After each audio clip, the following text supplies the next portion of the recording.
So in this video we'll be going over the concept of pop-up messages in myCNC software, and in order to set up the pop-up messages we can first head into our settings, configuration tab, screen pop-up messages, and as you can see I already have a number of messages preset in this particular profile. So each of these pop-up messages has a number of settings which we will quickly go through. First of all, we have the pop-up message number, and that's a number from 0 to 63, so that allows for 64 total pop-up messages. And in our case we'll be dealing with a test message that I have assigned a number 24. Next we can select the position, the XY position in pixels for the pop-up, and the size of the pop-up also in pixels. And if we leave the position field blank, this will just default to being at the center of the myCNC screen.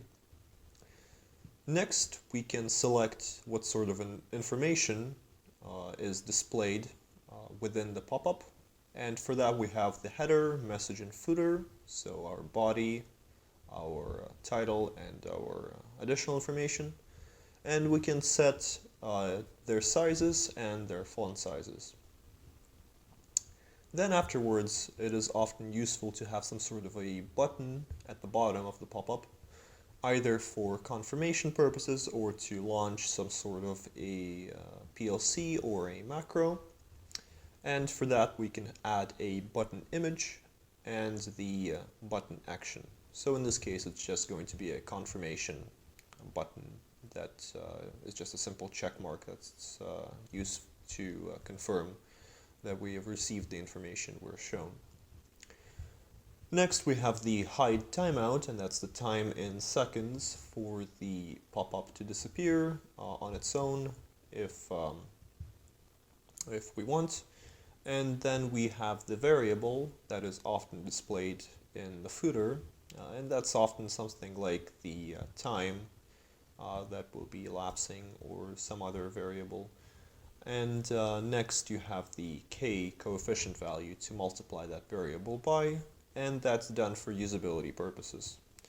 So for example, you may have some sort of a very small number or a very large number that's changing extremely rapidly, and you want to multiply that variable by some sort of a coefficient to bring this into a range where your end user will be easily able to read that number.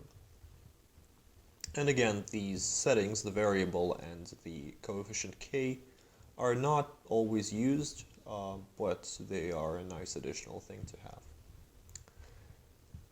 After we are done setting this up, we can bring up this pop-up window by writing a 1 or a 0 into a global variable.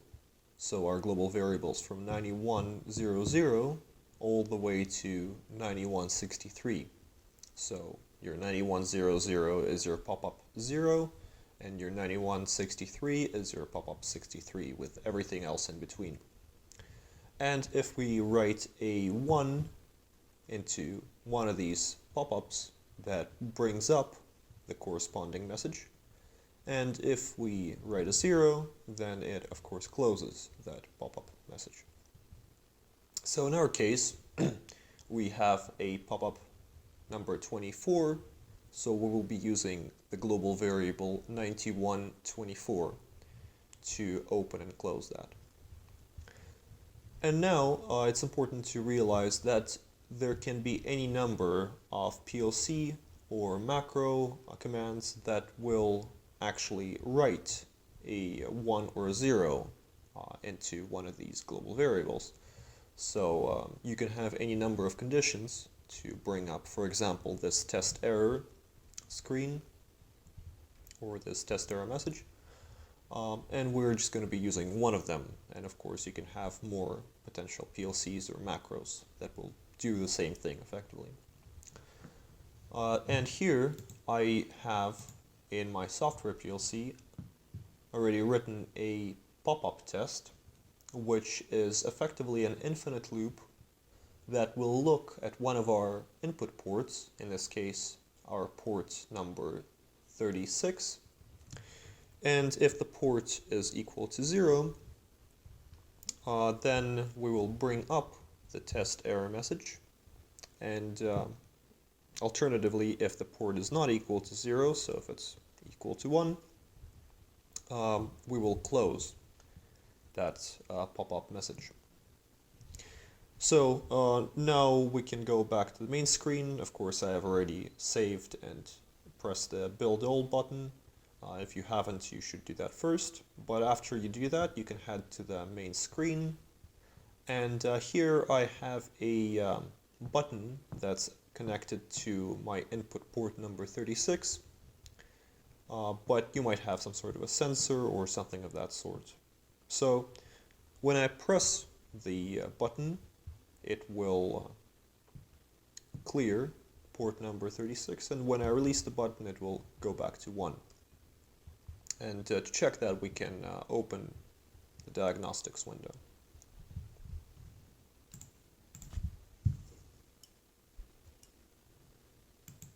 So now if we go back and we press the button, we can see that the pop-up appears on the screen, and if we release the button, the pop-up disappears. Press it again, release it again. Now, of course, this is not the only way to write a 1 or a 0 into our global variable 9124, or any of the global variables within that range that I've described. We can also use some sort of a G-code command or a macro command to do the same thing.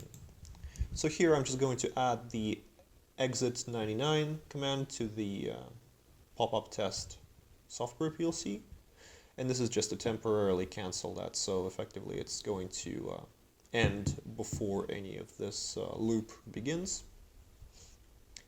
And after I've saved all and built all, I can head back to the main screen and, for example, type in something of this sort, G10, L80, P9124, Q1. So this will write a 1 into the global variable 9124. We confirm that, and we can see that the window has popped up. Thank you for watching. Please visit our documentation website and consult the pop-up messages manual to see more examples of the pop-up messages configuration.